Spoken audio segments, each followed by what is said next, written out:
Hello, everyone. Welcome in. Good to have you here.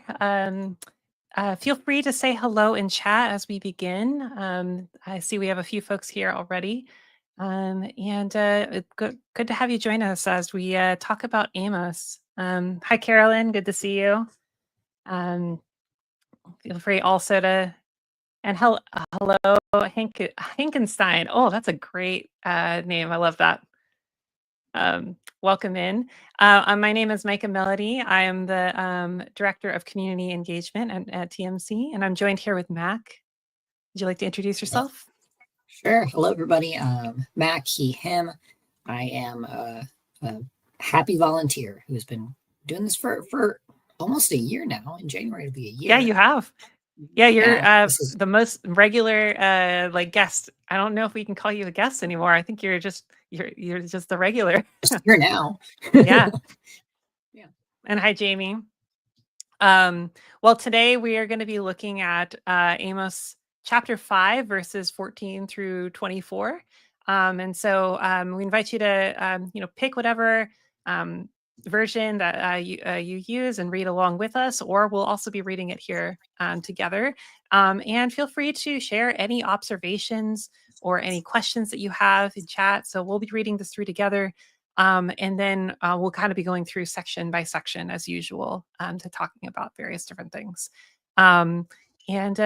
So before we get started, we want to talk a little bit about some background about Amos. So I was looking at some kind of I wanted to know a little bit more background on the book as well as just the cultural context. So Amos is interesting in that it's one of the prophetic books. So if it's in the Hebrew scriptures. But it is interesting that according to the Global Bible Commentary, it has the distinction of being the first. Amos has the distinction of being the first prophet to have his oracles and visions collected into a book, included in the Christian biblical canon, which is a significant thing. So if this is a very early thing, I've noticed as I was reading it some parallels to other of the other prophetic books. It makes sense that there would be even potentially some influence there. And then a little bit on the cultural context. I want to read a quote from Amy Erickson in the Women's Bible Commentary. This, I think, will help us a little bit as we're kind of dissecting the text and kind of going through a little bit about the cultural context that Amos is speaking and what speaking to. So she writes, "The audience of Amos's message is one familiar with luxury and wealth. Amos directs his words to a society he characterizes as dominated by structural injustice. Israel experienced unprecedented peace with an economic prosperity under King Jeroboam II, because at this time relations with Judah were amicable in the Assyrian Empire. A constant threat was plagued by a string of inept leaders and otherwise preoccupied by defending itself against threats from the kingdom of Urartu. Israel's prosperity, however, did not extend to its poorer inhabitants. Archaeological findings confirm that Amos's decrees confirm what Amos decries. There is a deep divide between the living standards of the rich and the poor. The rich have winter and summer homes while the poor live in hovels," which I think as I was reading that, I was like, that unfortunately sounds very familiar for those of us who live in the U.S. I think we can see the increasing wealth gap and the divide that's there. So I was just sitting with that kind of connection as we were before I was even kind of going into the passage. Anything you'd like to add, Mac, before we get into it? No, I think pointing out that Amos is the first to have his stuff sort of compiled and put together is really interesting. I just with the connection, especially to like the U.S. situation today, and the fact that this looks strikingly similar, it reminds me of another verse. There is nothing new under the sun. Is also like in the oldest oracles and prophecies we have, this is always the problem. I don't know if that brings any comfort or not, but I think it's something to be acknowledged. Yeah, I think that's really that's the good thing to kind of acknowledge. And also I think it can be that can be discouraging because repeats itself, but also a reminder that that people have gotten through these things before. There have been ways of resisting and the constant resistance of injustice. And so I think we can pull both, I guess, consolation and also hope from it. So yeah. I agree. Well, why don't we go ahead and jump into the text? So we're gonna read this. We'll read this section by section, and then jump into the each section and discuss it. So the first, we're gonna read just the first two verses because there's a lot in here. So I will read this. I'm reading from the new Revised Standard Version, not the updated edition. I have yet to update that on my logos still. Please feel free to drop in the chat if you notice any like version differences. That's always a really interesting thing to kind of point out, and sometimes can lead to really interesting discussion as well. So let me read this for us. Seek good and not evil, that you may live. And so the Lord, the God of hosts, will be with you, just as you have said. Hate evil and love good, and establish justice in the gate. It may be that the Lord, the God of hosts, will be gracious to the remnant of Joseph. So, yeah, what do you see in what stands out to you in these verses here?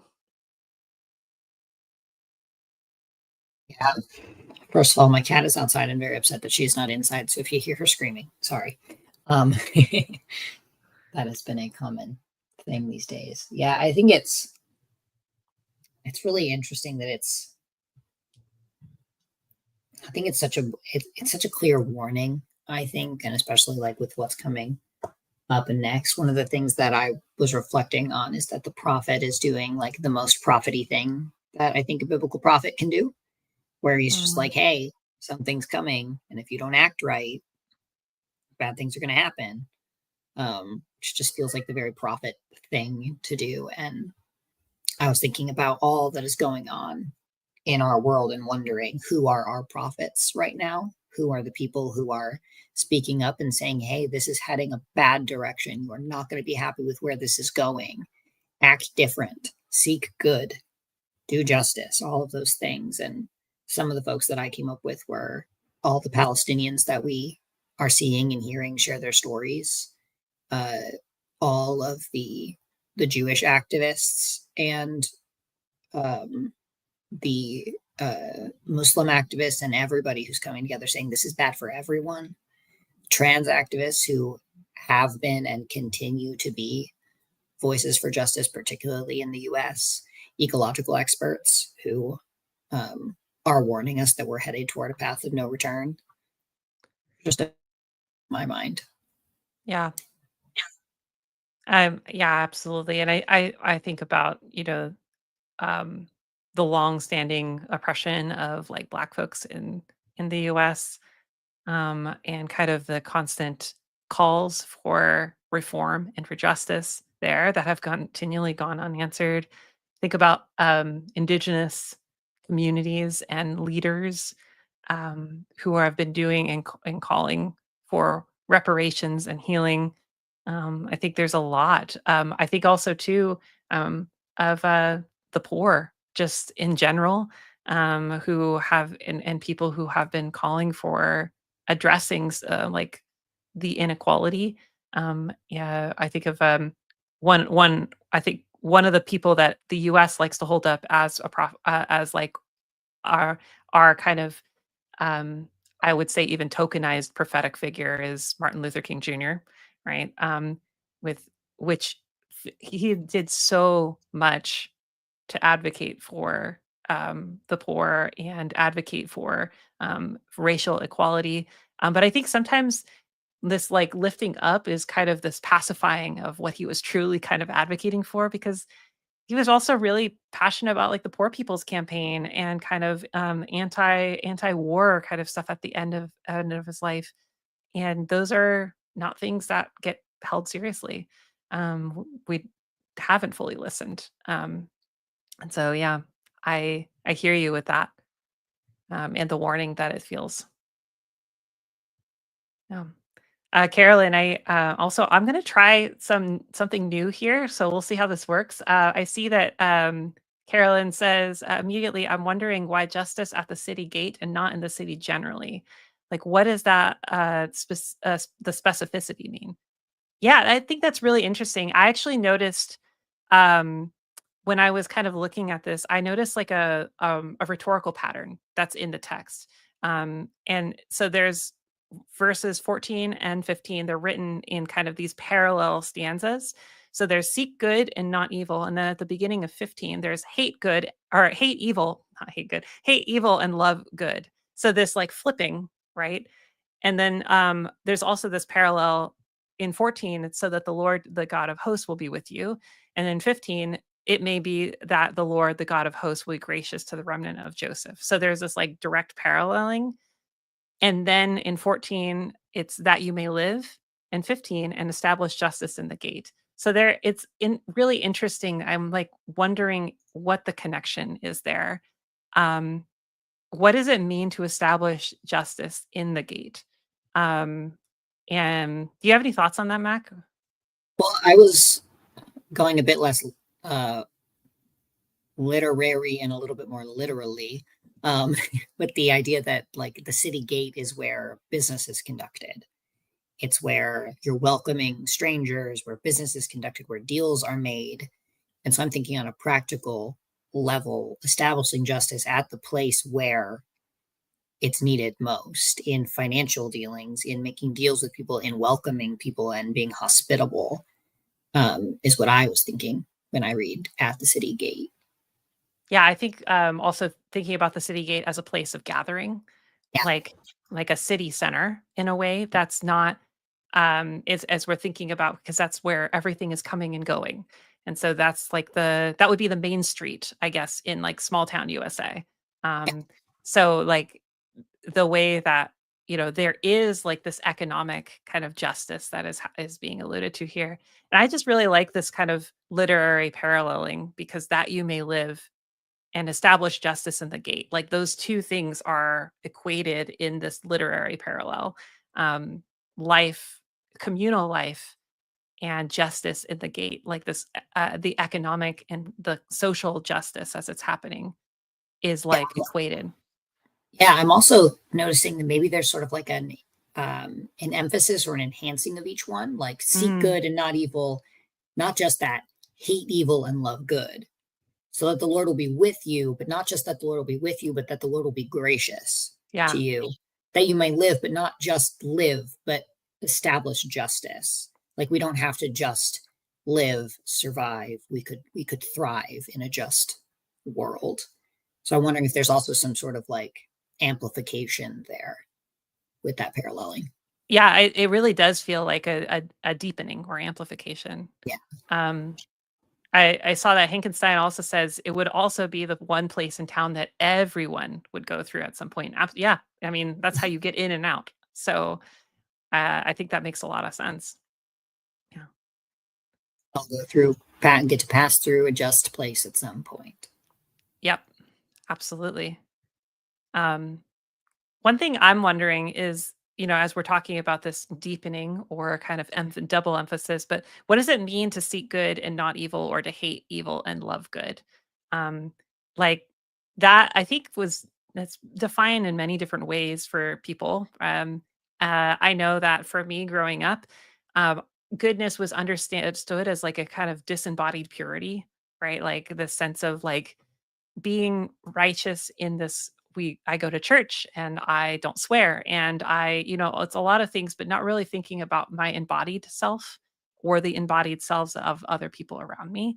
Um and and there was always this kind of there was a lot of times a contrast of the gospel, the true gospel versus the social gospel, right? Like this idea of what is truly good is that Jesus is saving a soul versus like Jesus cares about the poor in this way. Yeah, I don't know. What about for you? What about for you, Mac?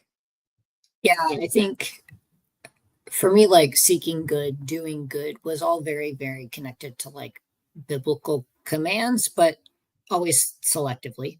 Yeah. Um, and or there were certain ones that like sure that would be nice in an ideal world, but like if you're not doing that one, like it's not that big of a deal because no one's, selling all of they have and giving it to the poor. No one's actually welcoming the orphan and the widow and the stranger, unless they were already in the church, then we are. But and so I think that there was sort of, yeah, like these emphasis on piety and showing that piety very publicly, and the emphasis on evangelization, like that's the greatest good you can pursue, Yeah. is that someone gets saved. Um, yeah, and now thinking of seeking good as more of like an active pursuit of real lived out justice Yeah. and mercy, where people, like the suffering of people is lessened here and now in tangible ways, as opposed to, well, you're still poor, you still have nothing to eat and nowhere to live, but you're not going to hell. Yep. Yep. That makes, yeah, that resonates with my experience. Absolutely. Yeah, that Yeah. feels like a congratulations, you may live, but let's establish justice at the gate. Yeah. Do more. Like what's the kind of concrete practical way of calling that forward? Yeah. I see Carolyn says, "Oh, I like the idea of amplification and how that extends to God, remembers us going from what has been said to what is left of Joseph." Yeah. Um, I'd like the idea of amplification too. All right, why don't we move? There's probably lots more we could say here, but why don't we move into the next couple verses? Mac, would you like to read these? Yes, I will. All right, let's see. I was going to read just the regular NRSV, but since I have the UE in front of me, I will read the UE. We'll get both. Okay. Therefore, thus says the Lord, the God of hosts, the Lord. In all the squares there shall be wailing, and in all the streets they shall say, Alas, alas. They shall call the farmers to mourning, and those skilled in lamentation to wailing. In all the vineyards there shall be wailing, for I will pass through the midst of you, says the Lord. Whew, heavy. What a Um, great time. yeah. What yeah, so what's standing out to you here? I think since I, have read to the end of the chapter, um, knowing that this is talking about like the day of the Lord, and I read this in a commentary, the working preacher commentary that I will talk about more later. But one of the things it says is that there's all of these reversals in Amos, and I just read Carolyn's comment. That Yeah, was me very too. funny. That was really funny. Uh,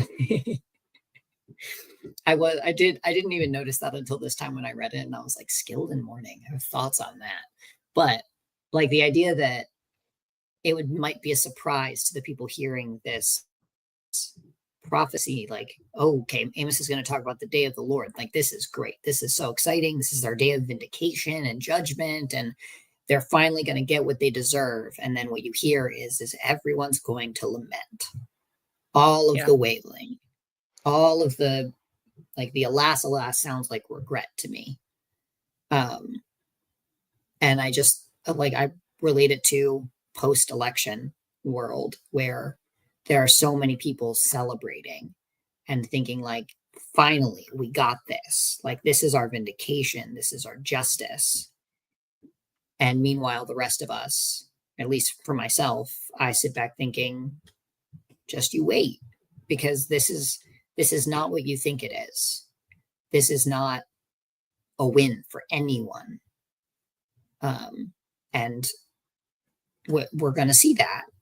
And unfortunately, it's going to be, I think, the people who are skilled in whaling, unfortunately, that are going to see it first. And when I just read that, because I didn't even notice it before, but just reading it now, my first thought was who are skilled in lamentation. And I think about Trans Day of Remembrance this past week, and I think we are.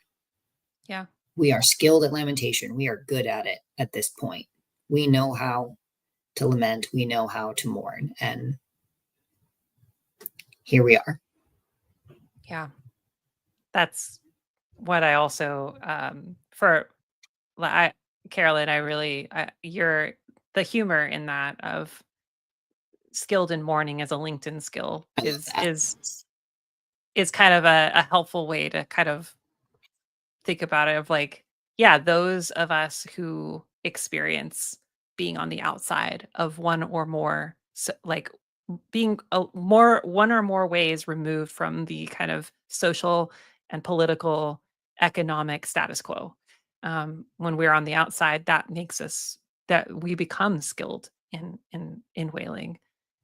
And it's sad that the reality is like those that we will those of us in those places will be the first ones to experience that. But it's not going to end there. It's not just that. And so I mean I think that in this context here, the alas, yeah, it um I see I just noticed Hankenstein says I think that sometimes people can lean on the idea of, oh, when the Lord comes, then there'll be justice, then he'll fix everything. And it can lead people to not try to fix anything here and now. 100%. Yeah, I think we'll talk a little bit more on that too a little bit later. Because as we were saying, like it kind of goes into that even further. But yeah, I think that's so true. Um, One thing that I was noticing, in this was there were a couple phrases that really stood out to me. One of them was, "For I will pass through the midst of you," says the Lord, at the very end of this.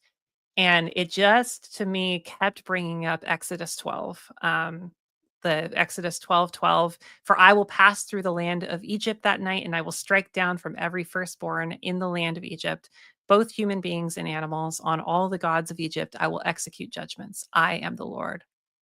Um, it is it's, like, really striking that the language of "I will pass through the land," and then here it's in here it's "For I will pass through the midst of you." Um, and then again, the kind of the lament and the wailing is also parallels Exodus 12, in verses, 16 and 17 in Exodus 12 or no, verses 29 and 30 in Exodus 12.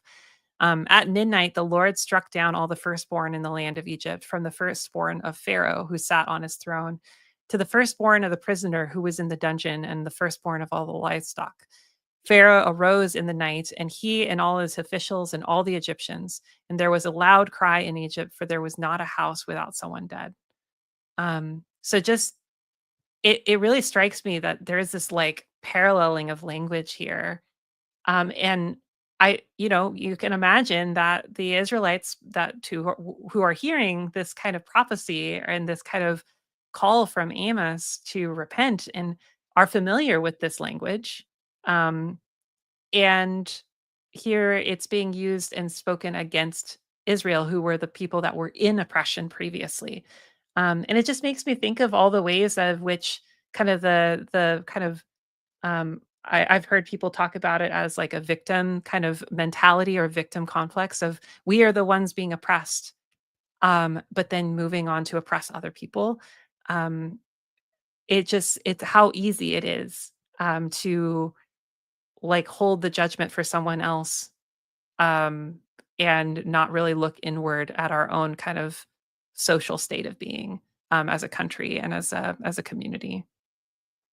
I think it's really easy to sort of set like good guys and bad guys as these static identities. And Yeah, once you've been the good guy once, it's impossible for you to ever be the bad guy. yeah, Um, but that's not how it is. It's not static. You don't just get to be the good guy forever and ever and ever without actually doing good things. yeah, yeah. Yeah, that's really, really true of like it doesn't negate the need to actually seek justice active as an active pursuit. Yeah. Um, I like, this what it just Carolyn put in the chat. I imagine the skill in mourning also in contrast to apathy slash numbness in terms of still wailing and not being silent. There is something about that of the refusal to just take it, and actually the wailing itself becomes part of the protest of this is wrong. Um, and it's really heartbreaking that that reality is that sometimes is what it takes for people to hear. Um, but yeah, I appreciate that. Not to pull the metaphor too particularly, but it does say to call the farmers to mourning. And when I'm thinking of all of the groups in particular risk at the moment, I do think of all the migrants who are often our farmers and the ones producing all of the food for us, and just feels a little bit too on the nose. Yep, absolutely.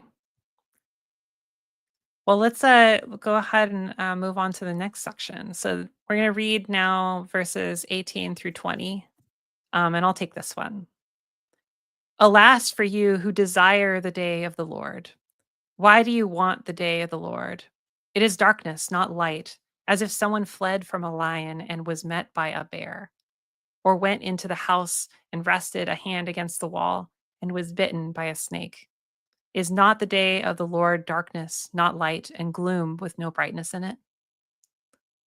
This is kind of what you were talking about earlier, Mac, of just this kind of this sense of potentially the people being like wanting the day of the Lord to come, or like talking about it as if it's this positive thing of bringing justice on other people and the Israel's enemies, and yet here Amos is saying like you shouldn't seek this because you're seeking your own judgment.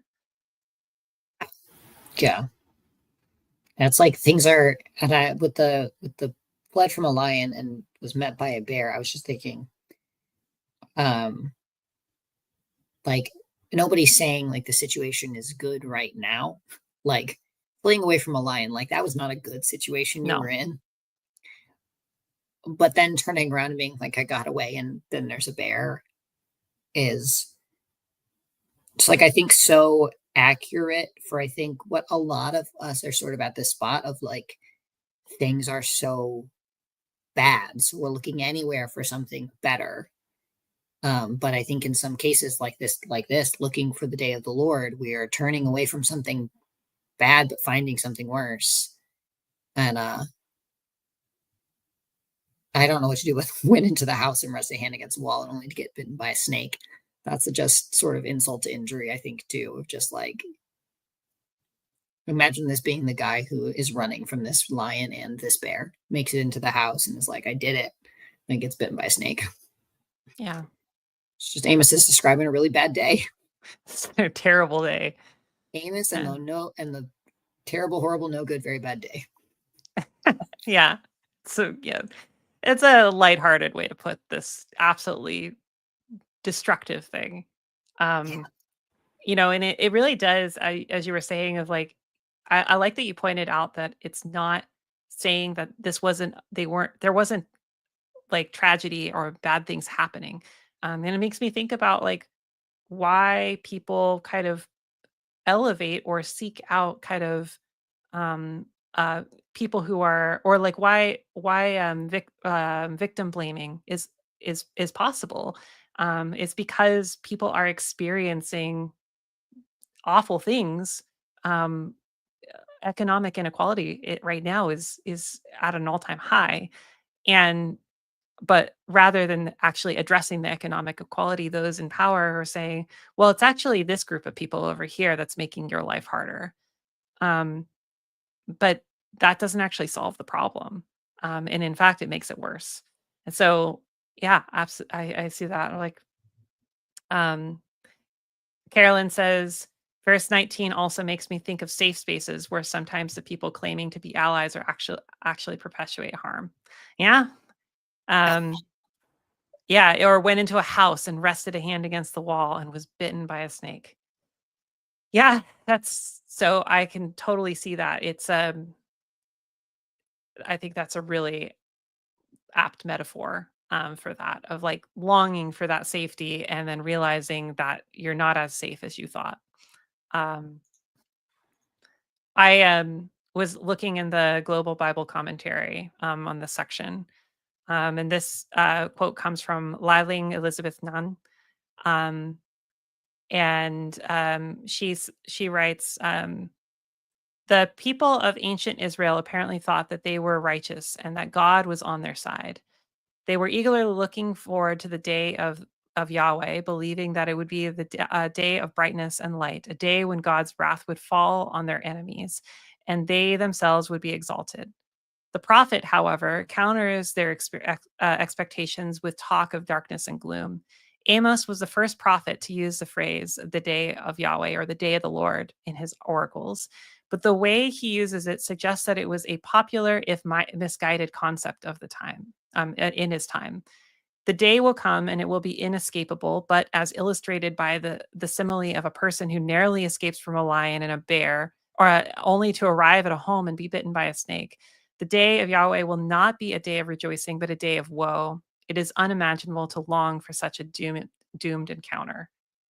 And that just sitting with that just made me think of my evangelical upbringing, where we are taught to eagerly seek the end times, so to speak, and this kind of like second coming, the judgment of God. I grew up in a very that people were like very literal about the rapture and this idea of like the first tribulation, second tribulation, all these debates, and this idea of like, yes, we want this judgment to come on the earth, and we want the earth to be like the all the old to pass away and the new to come. So we have this reign of God on earth, and the reality is like, why are we eagerly seeking that?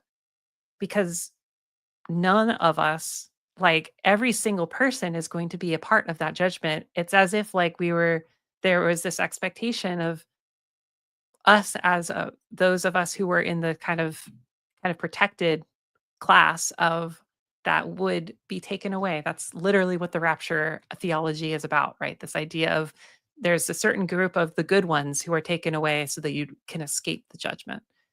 Um, yeah, and so it just makes me think of that, how quickly I grew up being taught to kind of hope for that and pray for that when it's really like ignoring the kind of destruction of what that actually looks like. Yeah, I was raised with the same thing of like, come quickly, Lord Jesus, and like all of the left behind and rapture and all of those things, and just waiting for our ticket out so that way we can watch. I guess everything else gets destroyed and everyone, um, knowing that we would be safe. And not only do I think now, like there's the judgment will be. If I don't even think I don't even know if I believe in a final judgment, Yeah, me neither. I but don't. if there was, like, that wouldn't exclude this just like group of people who are just like, never mind, not me. I'm out of here already. And like that doesn't I never I never really understood, and now especially don't, the focusing so much on the fact that we will be gone and not focusing on the death and destruction that we believed would follow that. The number of people. Um, I brought up the Left Behind books on here before, but it fantasizes about the deaths of so many children and people in general. And it's like, well, if only they believed in time. Um, and it and so much of what's happening right now is a direct result of those theologies and Yeah. those beliefs, this belief that we're about to usher in the second coming. Um, and ignoring so much death and destruction of people and our environment and all of that because people believe that there will be a judgment and they're going to be on the right side of it. Yeah. I mean, it's what any type of dominionist theology is right. This idea of like the ends justify like the means, the end of this reign of God on earth, which I don't even think is necessarily in the conception of a dominionist theology of a theocracy. I don't think that that's a positive end in the first place. But even Yes. thinking about if that was if there was a positive end of the idea of the kingdom of heaven here, which I think there's some beautiful ways of understanding the kinship of God on earth, can be really beautiful. Um, the thing is a dominionist theology is like we have to do everything possible to enforce that, to kind of make it go faster, so that like, but how many people are getting caught in the crossfire? How many people already have and will continue to? And I think you're 100% right that a lot of what we're seeing is tied to these kind of the theologies of this, like these, and they're like people often think about kind of rapture theology as like something that's always been there, but it's new. Like this is like a new thing in Christian history. Like this type of this particular idea. So yeah, it just makes me kind of think about like how do we hold that? How do we make how do we keep kind of calling for justice the way that Amos is, right? In the midst of people that are or our upbringings, even myself, like being part of that at one time. Um, Yeah, that it's one of these things that when I think about it, I do end up having those moments of self reflection and being like, yeah, I prayed for that for sure. I yep. absolutely like. There's an old song that sometimes gets stuck in my head. It's an old Southern gospel song that's like, I've read the back of the book and we win. Um, and now when I think about that, I'm like, I too have read the back of the book. And if we're taking Revelation literally, like, no one's winning that. Like, that's not a win. Um, and it makes me question, like what we were saying at the very beginning of like, well, what does it look like to seek good and hate evil and pursue justice at the gate? And I think about like, well, what it definitely is not is me just saying sorry to all you people who are suffering, but I've already got my ticket. So I'm going to try and speed up the train as quickly as possible. And yeah, you're still on the tracks, but I'm ready to go. Yeah. Carolyn says, furthering some of this, I imagine people trying to find comfort in these terrible theologies, and then those beliefs end up harming them like the snake. Yeah, absolutely. And I think For sure. um, it feels good to have this sort of desire for retribution of other people until we realize that like the retribution like of would come back on those of us who are also complicit in injustice. Um and so yeah, absolutely. Well, do we want to kind of bring it home and kind of read the last few verses? Do it.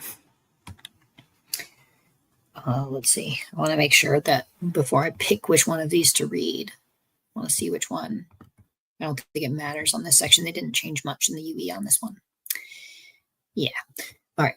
So from the NRSV UE 21, yeah. I despise your festivals, and I take no delight in your solemn assemblies. Even though you offer me your burnt offerings and grain offerings, I will not accept them. The offerings of well being of your fatted animals I will not look upon. Take away from me the noise of your songs. I will not listen to the melody of your harps, but let justice roll down like water and righteousness like an ever flowing stream. Mm, yeah. It I just noticed there's a lot of like parallels to other prophetic books that I was like, in Micah and also in Isaiah, and like the idea um of sacrifices, burnt offerings, these festivals, not being pleasing to God in the ways that they were expected to be. Um, and I just these are outward expressions of a faith that have a lot of outward show, but they do so in a way that, or they can do so in a way that actually addresses the needs of the poor and the oppressed. But at least in this particular context, it sounds like they were not doing that. They were not addressing those needs. And I just think in verses 21 through 23 just make me think of like contemporary churches that invest in production and polish and attracting like as many people as possible to attend.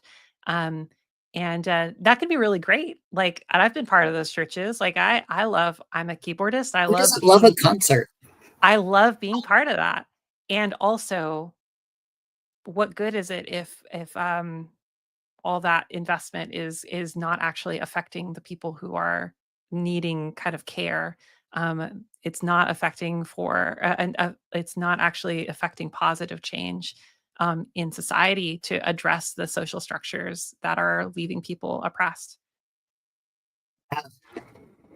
Yeah, I was thinking, one, as I was reading through commentaries and looking at this, I saw in a couple of places where there's a warning about using this passage in a way that is harmful, particularly anti Semitic, because some folks will read this just like Uh, another parallel, Psalm 51, I think anyway, mm, of saying that, well, see, all of the festivals, all of the offerings and whatnot, those were bad, part of legalism, and now we're past all of that.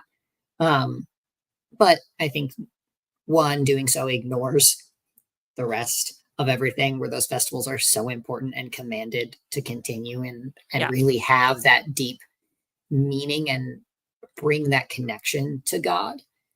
And I think the same thing what you were saying about modern church services, like some of those things, like I love getting goosebumps from a good bridge of song. I love that.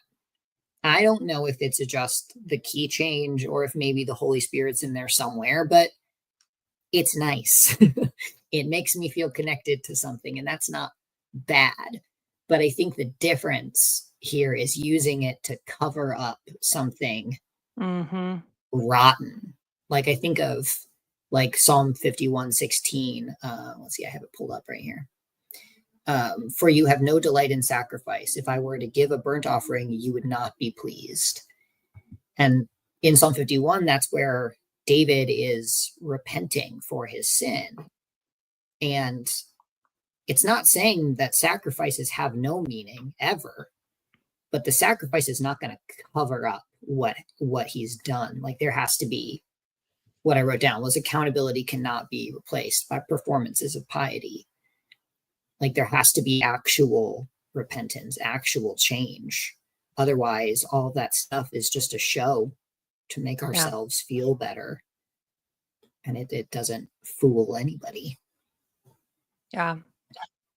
I appreciate you naming that because I think it is so easy to be like, all of these things are awful. God doesn't like I I think there is beauty in these expressions of worship and there is importance in how they draw communities together and they empower people like as a musician who was in part of, who has often been part of like more charismatic in like charismatic or also gospel bands like you're talking about the key change. I'm like, yeah, I know how to like swell a keyboard to bring those things out and to elicit those emotions. Does that mean that it's a inherently a bad thing? No. It might help people feel that sense of connection.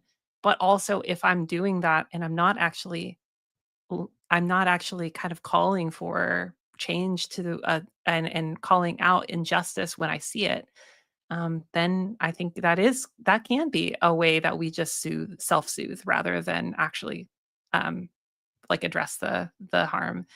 Um, and I see from yeah, Hankinson says this is very silly, but that made me think of the Imagine music video from back in 2020 when the pandemic started. I forgot about that. Um, Yeah, like, that's a yes, good the point. singing is nice, the spectacle is nice, but what are you really doing?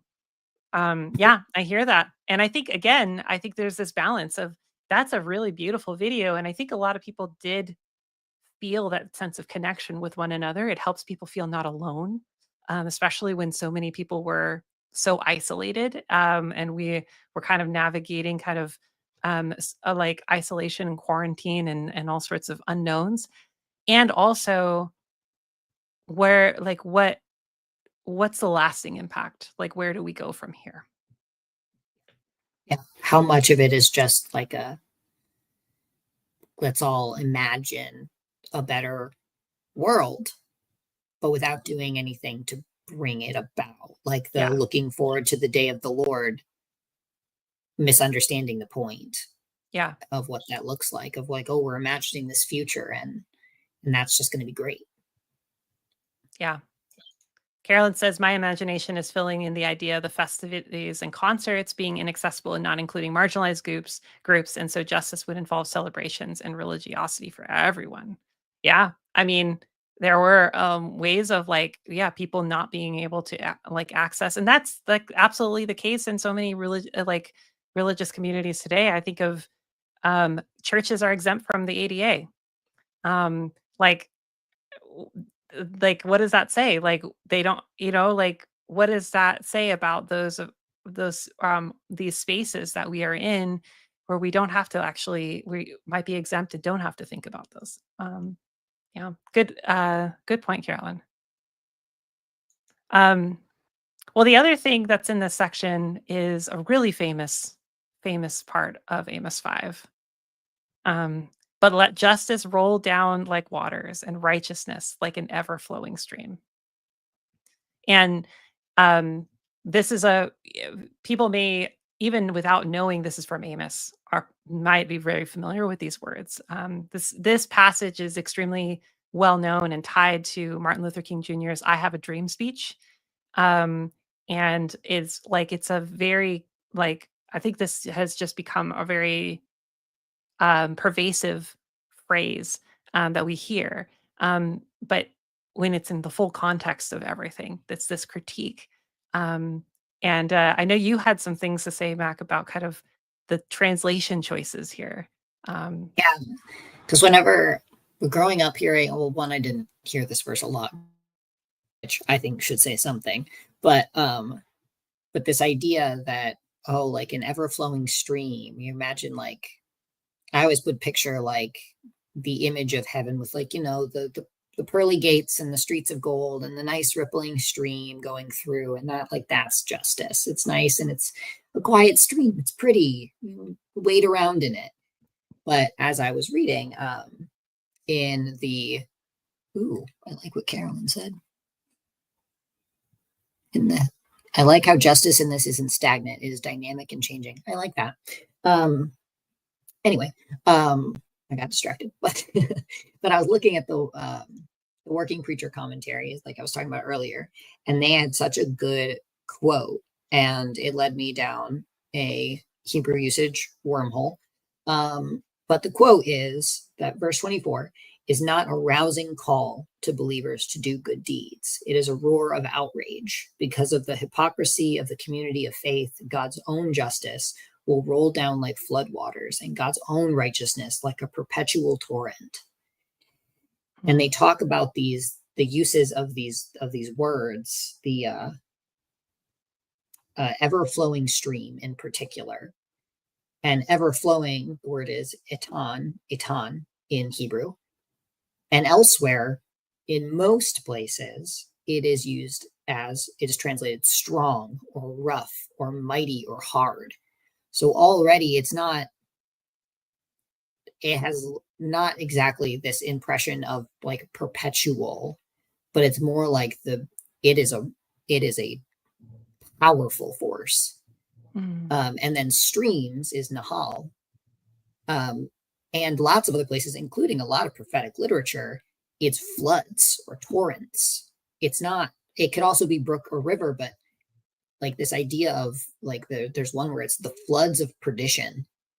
Um, Torrents, like it's strong. It's not this nice little flowing thing, and so I think that is oddly such a comfort to me, because when mhm. I'm looking at how badly our world needs justice, a little trickling stream is not that much of a comfort to me. Yeah. I want like powerful justice that like sweeps through, and it's kind of destructive. I'm also thinking about like Noah's Ark as I'm thinking about this. Yeah. And well, God promised that there wouldn't be any more literal flooding. So now we're going to have flooding with justice, I guess. But this idea of like, yes, there's destruction involved, and I don't want it to be that the people get destroyed, but I want the systems to be Yeah. destroyed. I want the systemic injustice, which is the real problem. I Hmm. want that to be just wiped clean. Yeah. And I don't want it to be a trickling little spring. I want it to be a strong flood of justice. Yeah. When I hear the I love the image of water, because I think you captured it really well, that this isn't just a trickle. This is a rushing torrent. I think about all those videos of, like, when a dam breaks, and just like the way that the water reshapes the land. Like, it doesn't just go, okay, we're going to follow the route that we are this water is expected, or like has been conditioned to go. It reshapes the world around it. I'm a massive Lord of the Rings nerd, so I can't help but think about kind of the cleansing of Isengard when I hear this. And then, if for those who are familiar with the film, they break the dam. It's the Ents break the dam, and Isengard has been turned in from this lush green place to this place of, like, war and machines, and they're burning the environment in order to sustain, like, atrocities. And the water comes down, and it's going into all the caverns, and all the steam is coming up as basically all of the engines of war are silenced because nature is reclaiming. That's what I imagine, is this kind of visceral, um, way of, like, wiping away those systems of injustice. Um, yeah, and then, Carolyn says, "I like how floods make it sound like justice will, permeate everything." Yeah, water is not, I did selective just in care. where it goes. It just goes where it's gonna go. Um, and later, Baptismal with water. water imagery, I think of baptismal waters dissolving borders and reshaping our families. I like Yeah. it. Like a big, just all around, makes my Baptist heart happy. An immersion, just everything just covered and cleansed and brought into something new. Yeah. A resurrection of such when the waters subside. Yeah. I like that. So, with all that said, this is a heavy passage, and also I think there's ways that we can hold hope, and I don't know, for me it feels like a cry of my heart of just let justice roll down like waters. For the last, like, couple weeks, I've been listening to, a song based on this passage, and it's just been kind of on loop in my head, and I'm just kind of, it's been the beginning lyric says, "Forgive us, Lord, for passing by when children cry for bread. Forbid it, Lord, that justice lie in caverns cold and dead. Outside these walls," gosh, I'm totally forgetting the rest of the lyrics right now, but, like, the whole point is, it's like, let justice roll. And I think that's been the cry of my heart, for a long time, but especially right now. Yeah. Yeah, I think that that's also been the thing that I've just been thinking, like seeing the whole world, seeing all of the terrible, terrible ways that people are just torn down by everything going on in our world. And just like I just want it to be wiped clean. I want our systems Mhm. to fall, and I want something actually just in its place. And yeah. Yeah. Well, as we kind of, before we close down, I just noted that, Jamie, it says, like, water is a source of life and growth. And I think that's a really beautiful kind of, yeah, a beautiful place of hope. I think, even as we're kind of wrapping this up, of there is this destruction of, like, this kind of removing of unjust systems, but water is also a place of a source of renewal. It's where new life can come. And I think I draw some hope in that. Is just this longing for this kind of renewal, and also that's going to take, unfortunately, um, the removal. I mean, it we need that removal, but also it's not going to be an easy thing. Yeah. It is still destruction and it is a complicated thing to hope for. Yeah, But at the end of the day, stuff will come back green and lush and better. I think about when the hills up in the Bay Area finally turned green. We just had an atmospheric river last week. And so yeah, that idea of like it is destructive and limbs get torn down and things in the landscape changes, but afterward the hills are green again. yeah. Well, thank you all for joining in with us in this conversation. I think there's a lot to be said here, and it's Mac and I were kind of like talking a little bit beforehand of just we have a lot of feelings around this, and there's a lot to be said here. There's a lot in these passages, in these verses that needs to be said, that we need to be like listening to the prophets of our time, of the people calling for justice and actually seeking it out. Um, and Mac, is there any kind of like last closing takeaways that you have, or that anything that you're taking away from this conversation? Yeah, I think that's one of the big things of like listening for those voices that sound like the prophets and continuing and definitely interrogating whatever I'm hoping for destruction, because I never want to find myself in that place of these folks who are looking forward to the destruction of who they've deemed as wicked. And I think it's just as easy for me to do the same thing and say, Yeah. well, I'm the one who's right, so I'm hoping for their destruction. I think that is far too easy of a slippery slope. So trying to keep in mind that we all have our spots and areas of injustice that we need to address ourselves. Yeah, well said. I think for me, it's the biggest thing that I'm taking away from this is sitting with the just going back to verse 24, let justice roll down like waters. I think I'm just sitting with that as being a cry that I'm just longing for. Like I'm longing for, oh, like you said, a wiping clean. Um, and also holding the tension of like, do I really want that in like of people getting hurt in the process? I want justice to bring flourishing, for all people. I think that's where my kind of the core of my heart is, and so I think that's really sitting with me, and just I think I'm just gonna continue to sing that song and let it keep playing in my head as I'm just, in prayer and reflection. So, well, thank you all for joining us, and thank you also for the amazing kind of, things in chat, um, and the amazing observations and the questions. This has been a really, And really your good. humor, your humor was so Oh, helpful. yeah, thank you. We need that. I'm gonna throw that up, again. Hold on. Just imagining being skilled in mourning as a LinkedIn skill. Yes. I'm Great gonna add it humor. right now. Great humor always helps conversations, like this when things are heavy.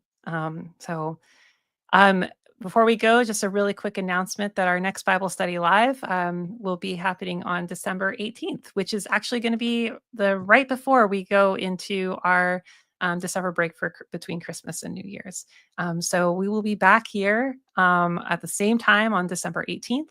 And we'll probably be looking at something Advent related, because of the season. So be sure to join us then. But all right, everyone, thank you for joining us, and we will see you again soon.